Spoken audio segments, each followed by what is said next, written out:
Hi, my name is Eliza Pharms. I'm 11 years old, and I will be acting out Goldylocks' day in court. All right. Ready? Action. But, Your Honor, I already told you everything that happened that day. I was just walking through the forest.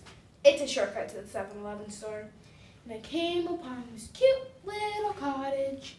The door is open, so I just peeked in and saw 3 bowls of porridge on the table. Frankly, I was hoping for lobster and puree, but this was a low-budget fairy tale. Now, the first bowl of porridge was way too salty. The second bowl of porridge was far too sweet. And the third bowl of porridge was just as lousy. Which could be why you don't see many porridge fast food restaurants around here. But I ate it anyway. And yes, I confess, later I sat down one of their chairs and broke it. But you try eating a bowl of that cement mints and see how lightly you sit in your seat. And then I was feeling a little woozy from the porridge and sore from the chair incident. So I went upstairs to take a little nap. I chose the smallest of the 3 beds because it smells like my own, handmade. And I fell fast asleep. Next thing you know, I have bear breath beating down on me. There's Papa Bear, Mama Bear, and Baby Bear, staring at me like I'm an owl poetry stick with curls. Well, the rest is in the police report. But you gotta believe me, sir. I didn't mean any harm to the bear family.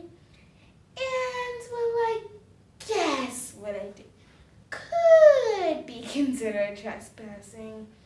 And I can say I learned my lesson. But a $500 fine? That's pretty steep. Why am I allowed to take me? Forever. So that's it, huh? $500. Can't plea a bargain. Can't throw myself on the mercy of the court. I can't remind you that I did, in fact, eat the pork. And some judges might consider that punishment enough. All right. I'll pay the fine. And yes, Your Honor, I honestly can't say.